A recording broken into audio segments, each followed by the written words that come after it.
Ever feel like you want the cheat codes to understanding something complex, like how we humans actually make decisions? You know, the stuff that influences everything from what you eat for breakfast to huge historical events. Absolutely. Well, that's what we're doing today. We've got this incredibly broad source, human decision-making, and AI perspective, and our mission is to pull out the fascinating bits without making your brain feel like it's running a marathon. Exactly. Human decision-making really is at the heart of everything we do, both as individuals and, as a society. It's the foundation of progress, really.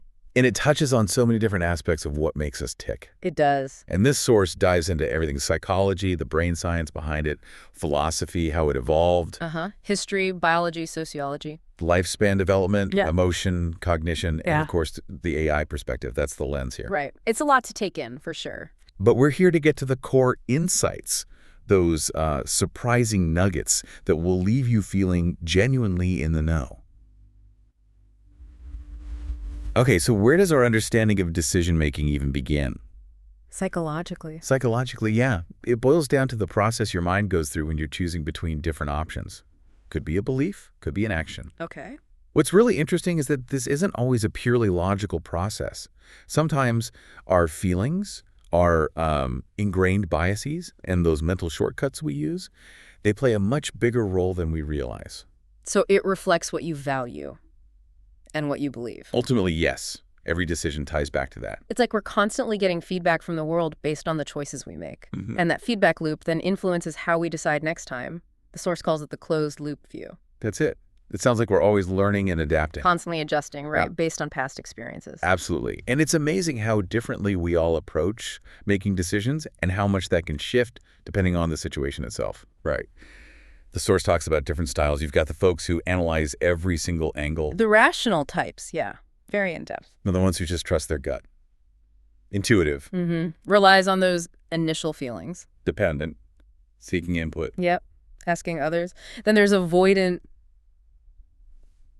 averting responsibility. Putting it off. And spontaneous. Just quick decisions. Making a snap choice. And it's important to remember that no single style is always the best, right? Not at all. It really depends on who you are and what the situation calls for. But beyond our general approach, there are always these subjective elements at play. Always. Our biases, our reasoning, our emotions, our memories. And these can often nudge us away from the most purely logical choice. Definitely. They can lead to deviation. Which brings us to those mental shortcuts, heuristics. It's like our brain saying, hold on, I don't have time or energy for all this analysis. I'm going with something that usually works. Right. The source mentions bounded rationality. Yeah. The idea that we're not always perfectly rational because, well, we're human. Our brains have limits. Exactly. We often satisfy so we go for a good enough outcome rather than trying to find the absolute perfect one, which might not even exist or take too long to find. Makes sense. And this is where the balance between our analytical thinking and our emotional intuition becomes so crucial. That interplay is really a defining characteristic of human choice. Okay, so we've got these two modes of thinking, System 1 and System 2. Can we unpack that a bit? Because it sounds like a really fundamental concept. Definitely. Think of System 1 as your brain on autopilot. Okay. Fast. Super fast, intuitive, automatic. Doesn't take much effort, and it often happens unconsciously. It's associative, present focus. Like recognizing faces. Yeah. Or driving on an empty road. Exactly. Those kinds of things. But because it relies on these quick associations and, past experiences, it's also where biases can easily sneak in. It's highly susceptible. Right. It's those snap judgments, the immediate feelings you get. So what's System 2 then? The opposite. Pretty much. System 2 is your brain working in slow motion. It's deliberate, it takes effort, it's under conscious control. Okay. It's rule-based, logical, more focused on the future or abstract ideas. Think complex math problems or critical analysis. So it's less likely to jump to those quick, biased conclusions. Generally, yes. Lower susceptibility to bias because it's more analytical. But these two systems are always interacting, right? The source says they work together. They can even override each other. Absolutely. They function simultaneously. You might have a System 1 gut feeling, but then your System 2 kicks in and makes you think it through more carefully. Or the other way around. Or sometimes, even when you're trying to be logical with System 2, a strong emotional response from System 1 can just take over. It's this constant back and forth that really shapes how we make so many of our decisions. Fascinating. Okay, so that's the psychology. Now, if we think about the physical side of things, neuroscience gives us the biological foundation for all this mental activity. Exactly. The hardware, so to speak. Ah, yes, the brain. So what are the key areas in our brain that are, doing the work when we make decisions? Well, the prefrontal cortex is huge. It's like the executive center, really involved in planning, reasoning, and ultimately making choices. The control center? Kind of, yeah. And within that, there's a part called the dorsolateral prefrontal cortex. That one's particularly important for weighing different options based on what's happened before and what we expect might happen. Evaluating past and future. Precisely. Then you have the limbic system, including the amygdala and hippocampus. These are crucial for processing emotions and memories. Ah, emotions and memories again. And they have a much bigger impact on our decisions than we might consciously realize. Think of the dorsolateral prefrontal cortex as constantly running a cost-benefit analysis using past data and future goals. So it's not just a purely intellectual thing then. Our feelings and our memories are actually baked into the process. Exactly. Decision-making is really a team effort across different interconnected neural circuits. They communicate using chemical messengers, neurotransmitters. Like dopamine, I've heard of that. Right. Dopamine plays a big role in how we anticipate and experience rewards, which really influences our preferences. And serotonin affects our mood and motivation, which can indirectly shape our choices too. And different types of decisions use different pathways. It seems so.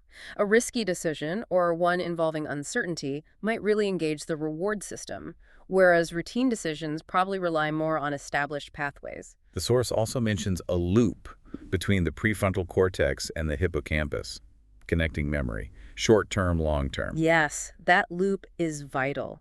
It integrates what we've learned from the past stored in the hippocampus, our memory center, with what the prefrontal cortex is considering for the future. Pulling it all together. Essentially, yeah. More broadly, the frontal lobes act like these amazing information hubs. They synthesize sensory input, emotional responses, past experiences, future possibilities, uncertainty levels, timing, cost-benefit, risk, all of it. To help us make informed choices, often under time pressure and with changing environments. It's like your brain constantly cross-referencing its memory banks with its planning department. And it's not just the higher-level thinking parts, right? You mentioned the amygdala. Structures deeper in the brain, connected to the orbital frontal cortex. Absolutely. That connection highlights how central emotions are. The amygdala's involvement is key there. Okay, but here's where it gets really wild. The source touches on research suggesting our brains might actually initiate a decision before we're consciously aware of it. Uh-huh.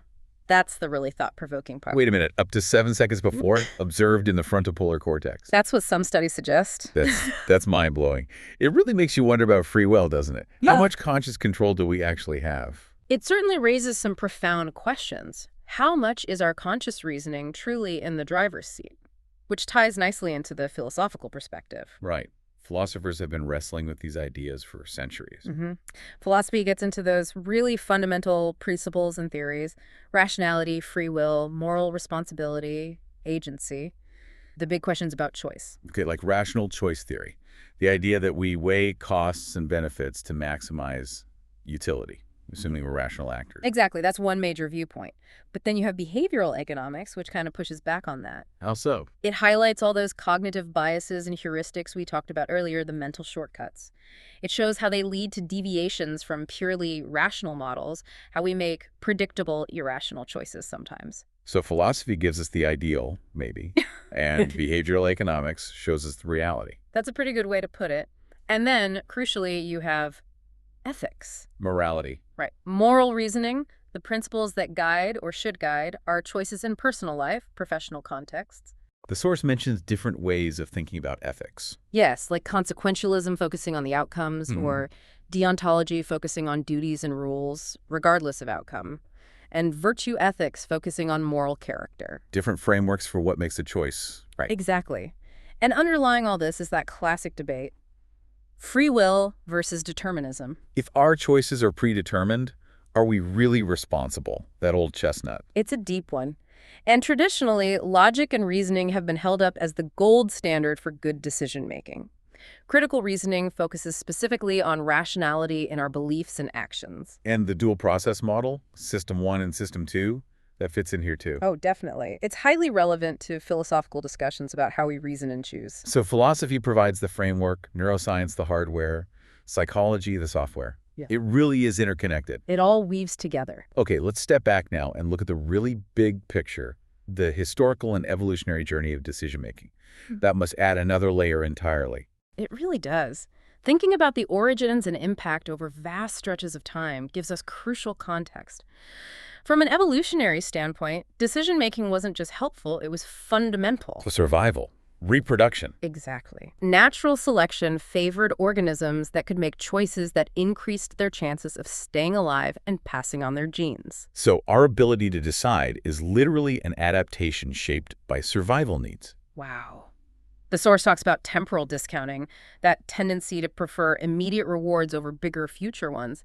How does evolution explain that? Well, think about the environments our ancestors lived in. The future was often highly uncertain. Right. You didn't know if you'd be around next week, let alone next year. Precisely. So from a survival standpoint, it often made more sense to prioritize immediate needs and rewards, grabbing that fruit now, rather than waiting for a larger harvest that might never come. So we're wired for immediate gratification. To a degree, yes.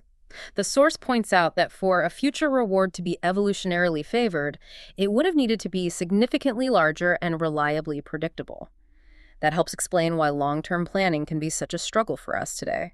Our wiring prioritizes the bird in the hand, basically, even if there's a flock promised later.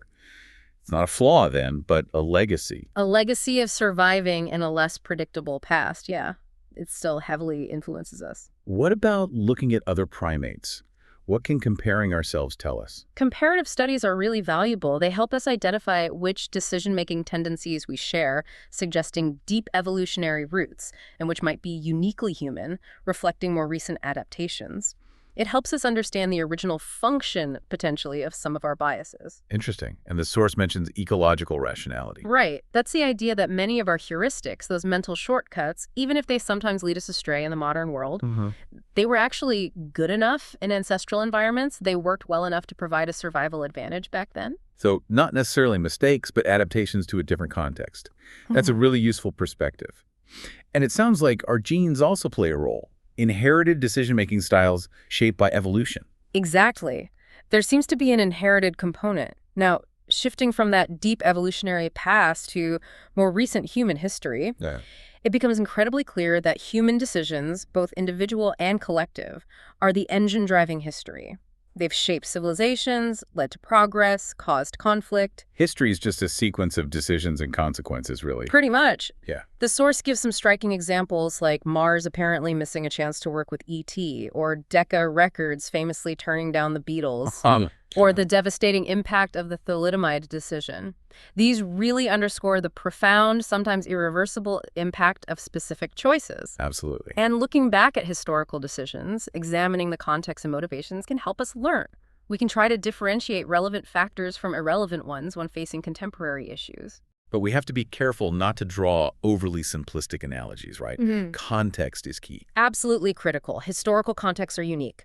But crucially, the collective memory of past decisions is vital for societal learning, for trying not to repeat mistakes. That's why preserving historical records is so important for future decision-making. So evolution gave us the basic toolkit. History shows the results. Now let's zoom in again to more immediate influences, our biology and our genes. How do these shape our day-to-day choices? Our physical state, our physiology, has a pretty direct impact. Think about hormones, stress levels, sleep quality, even gut feelings. They all influence cognitive processes and thus decisions. Yeah, I definitely feel that. When I'm stressed or tired, my choices are different. The source mentions testosterone and risk-taking in finance. Higher levels have been correlated with greater risk-taking, and interestingly, this seems to hold regardless of gender, though men tend to have higher levels overall. And stress, cortisol. Chronic stress with elevated cortisol can actually increase risk aversion, make us more cautious. Just being tired. Fatigue. Impairs cognitive functions crucial for evaluation and reasoning, makes it harder to think clearly. And those gut feelings we mentioned, they have a physiological basis and can definitely sway us. Our bodies are constantly sending signals. Sometimes even triggering decisions directly, like internal stimuli feeling thirsty prompting you to get water. Okay, so that's physiology. What about genes? How much is inherited? Well, genes influence brain development and structure, which impacts thinking and decision-making.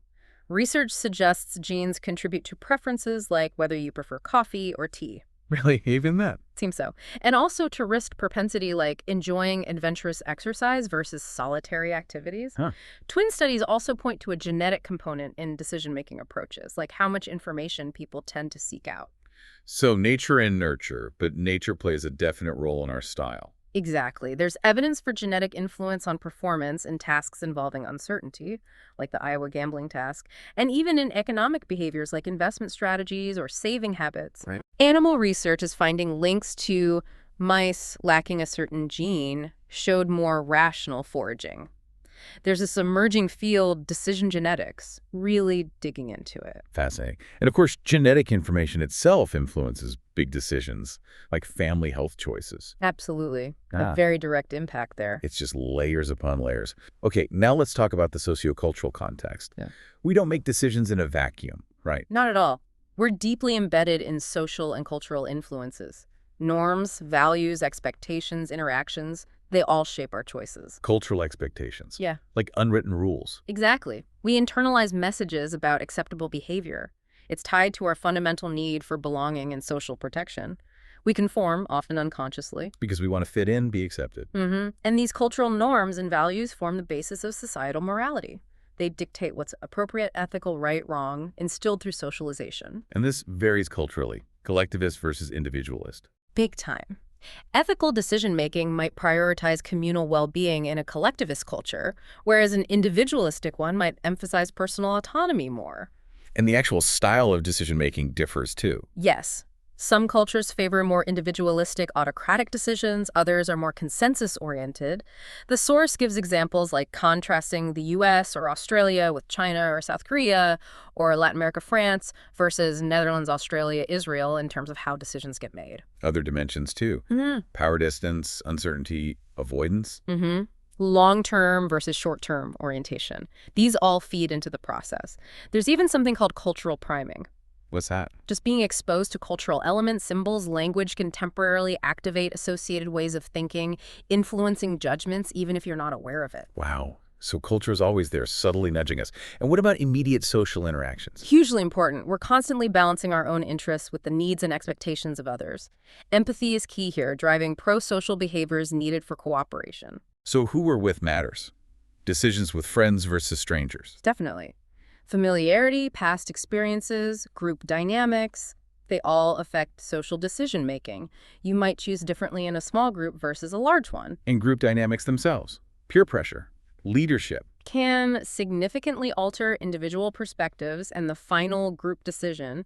Even just observing how risk-averse or risk-seeking others are can make us conform. We tend to follow the herd sometimes. We do. And interestingly, these principles of social interaction are now being explored to improve how humans collaborate with AI agents, building trust and better teamwork. Okay, so we've seen the internal factors, the external factors.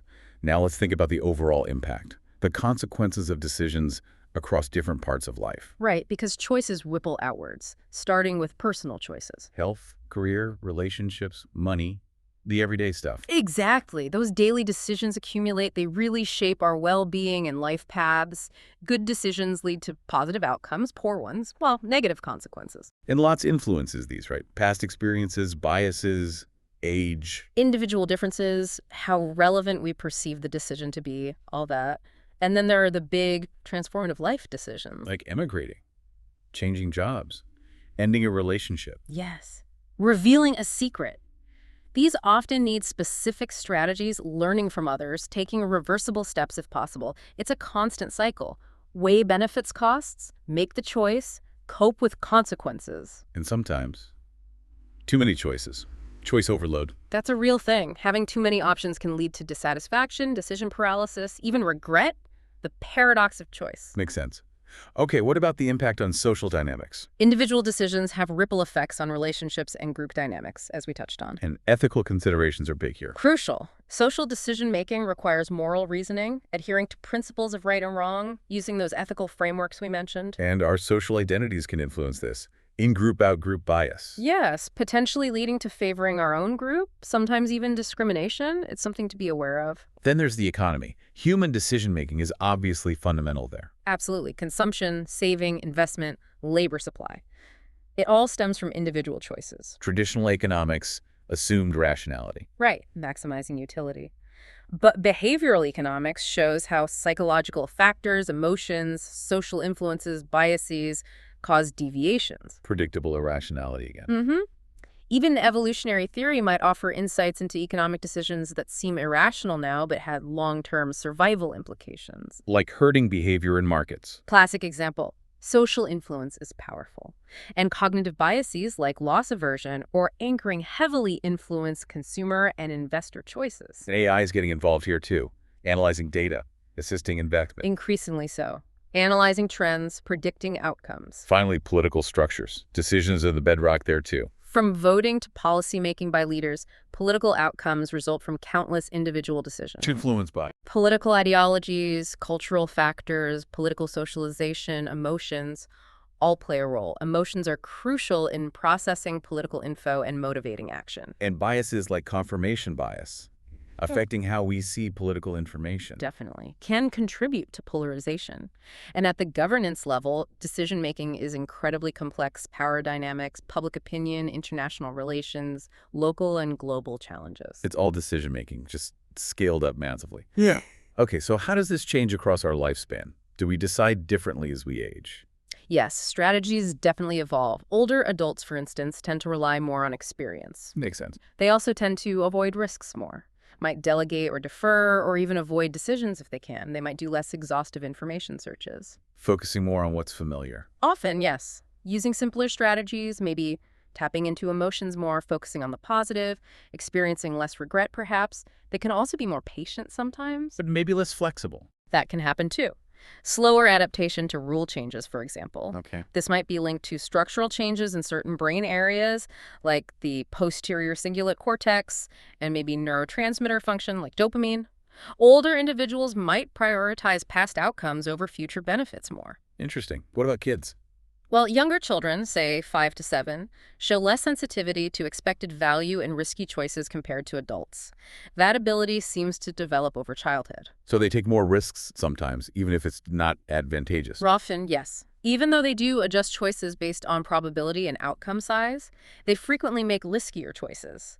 As they get older, 8 to 11 perhaps, that deficit in expected value sensitivity decreases. So cognitive functions changing with age impacts decisions. Right. Attention, memory, reasoning some decline. Others might stabilize or even improve. And while accumulated life experience helps, it doesn't automatically guarantee more rational choices. It's a complex developmental picture. Now let's dive right into that inner landscape. Emotions, beliefs, cognition. How central are emotions? Absolutely integral, not just a byproduct. They provide information, motivate action, help with quick evaluation. Anticipated emotions matter, like how we think we'll feel. Definitely. And immediate emotions, feelings during deliberation also have a strong influence. But strong emotions can impair judgment too, right? They certainly can. Emotional regulation becomes important. But emotions serve vital functions.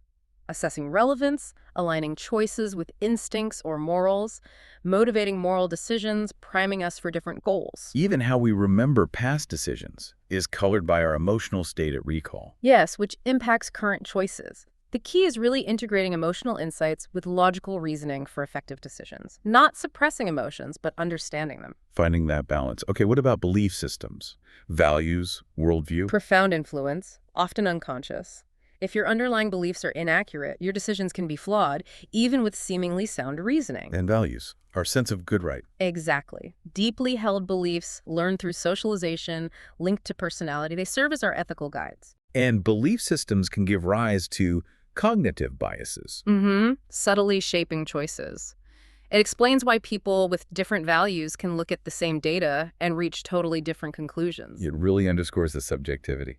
Which brings us back to cognitive biases themselves, those systematic deviations from rationality. Pervasive, yeah. Often helpful shortcuts, born from heuristics, but prone to errors. Understanding them is crucial for making more accurate decisions. Let's recap a few key ones. Confirmation bias. Favoring information that confirms what you already believe, ignoring contradictory evidence. Anchoring bias. Over-relying on the first piece of information you get. Availability heuristic. Overestimating events that are easily recalled, often because they're recent or vivid. Framing bias. How information is presented influences your choice, even if the core facts are the same. Loss aversion. Preferring to avoid losses over acquiring equivalent gains. Losses loom larger. Overconfidence bias. Overestimating your own abilities or knowledge. Hindsight bias. Seeing past events as having been predictable all along, I knew it. Representativeness heuristic. Judging probability based on how much something resembles a prototype or stereotype, ignoring base rates. There are so many. There are, and awareness is really the first step to mitigation. How else can we mitigate them? Seeking diverse perspectives is huge. Actively look for disconfirming evidence, and simply slowing down the decision process can help engage System 2 thinking. Being mindful of these mental quirks. Okay, let's shift to the AI lens now. How does artificial intelligence offer a unique perspective on all this? AI is a really powerful tool for analysis. Its strength lies in processing vast data sets to identify subtle patterns humans might miss entirely. Think healthcare diagnoses, financial trends. Finding needles in a haystack? Yeah, exactly. AI can also create simulations of decision scenarios. This helps evaluate options and understand potential consequences useful in financial forecasting, urban planning, lots of areas. Like running experiments without real-world risk. Precisely. Plus, AI can be trained to spot potential human biases within decision data. This could lead to interventions for more equitable choices. Identifying our blind spots. Potentially, yes. And AI is getting better at analyzing human behavior in nuanced ways, logic and emotions, using techniques like eye tracking, computer vision. Reading us. In a sense. There's also progress in AI simulations, digital twins, based on individual values and preferences. They're showing similarity to human behavior in tests. Wow, so you could study decision-making in controlled ways that might be unethical or impossible otherwise? That's the potential. And there's a whole field, behavioral AI, focused on analyzing and predicting behavior from past actions. Lots of applications in marketing, customer service, security. So AI gives us powerful analytical tools, but how does AI decision-making itself compare to human decision-making? What are the fundamental differences? That's crucial. They're fundamentally different. AI excels at data analysis, prediction, automating routine tasks. But lacks True understanding, consciousness, emotions, subjective experience, the core of human decision-making. Humans use theory-based causal reasoning. We try to understand why. AI mostly finds statistical correlations. What is associated with what? So AI is more pattern matching, less understanding cause and effect. Largely, yes. AI is often backward-looking, imitative, trained on past data. Humans are capable of forward-looking, novel, creative thought. And biases. We have them. Does AI? Humans have biases due to bounded rationality heuristics. AI can exhibit biases too, but they usually stem from biases present in the training data. Garbage in, garbage out, potentially. And we have emotional intelligence, ethics. Nuanced judgment. Things currently very hard for AI to replicate. The best path forward often seems to be collaboration, leveraging complementary strengths. Augmenting us, not replacing us. How can AI specifically help improve our decisions? Well, augmenting analytical capabilities is key, processing vast data, providing data-driven recommendations. Scenario simulation too. Understanding risk rewards. Absolutely. And automating routine decisions frees up human brain power for complex problems. And identifying our biases. Yes, AI analysis might help flag potential cognitive biases in our processes, leading to decision support systems that account for them. So collaborative human-AI decision-making, combining analysis with intuition and ethics. That seems like a very promising direction. Plus, potential for personalized AI decision support in areas like education, healthcare, tailored advice. And powerful. But ethics, that seems like the critical piece here for both humans and AI. Absolutely critical. Understanding right and wrong principles is essential for just outcomes, whether the decision maker is human or machine. Moral philosophy gives us standards, right? Rights, obligations, fairness. Exactly. Fundamental standards of right-wrong. Ethical human decision-making involves weighing consequences against these standards and our values, using frameworks like utilitarianism, deontology, virtue ethics. But cultural norms or feelings can deviate from pure ethics. They can, which requires introspection, re-examination. The ultimate aim of moral reasoning should be improving outcomes for all, promoting the common good. Core principles like respect for autonomy, beneficence, non-maleficence, justice, integrity. Okay, so how do those apply to AI? What are the new ethical concerns with AI decisions? Big ones. Bias, transparency, accountability are major concerns, especially as AI takes on more decision support roles. Algorithmic bias. Yeah. AI learning societal biases from data. Yes, perpetuating or even amplifying inequalities. Biased hiring AI is a classic example. And the black box problem, lack of transparency. Makes it hard to trust AI decisions or even identify flaws and biases if we don't know how the conclusion was reached. Accountability is tricky too.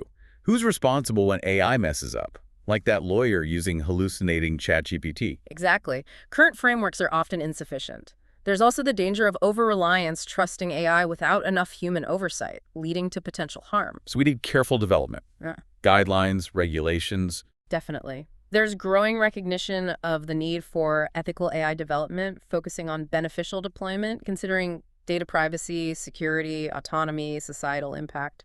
Ensuring AI aligns with human values and ethics, with humans still in the loop for critical decisions. That seems essential. Well, this has been an incredibly insightful deep dive. It's truly remarkable just how complex human decision-making is. So many interconnected factors. Biology, genes, society, culture, emotions, logic, history, development. It's vast. And AI offers this fascinating new lens for analysis, maybe improvement, but it's fundamentally different. Very different. And threading through it all for both humans and AI is the absolute necessity of ethical considerations, especially as the world gets more complex. So the journey to understand human decision-making is far from over. It feels like an ongoing, vital pursuit. It is, and hopefully continuing to explore it, especially with insights from AI, can help us make better choices, improve well-being, and foster progress. Absolutely. Okay, on that note, here's a final thought for you, our listener, to ponder. Given the increasing influence of AI on how we even understand decision-making, how might our very definition of what constitutes a good decision evolve in the future? That's a great question to leave things on. This is DigitView.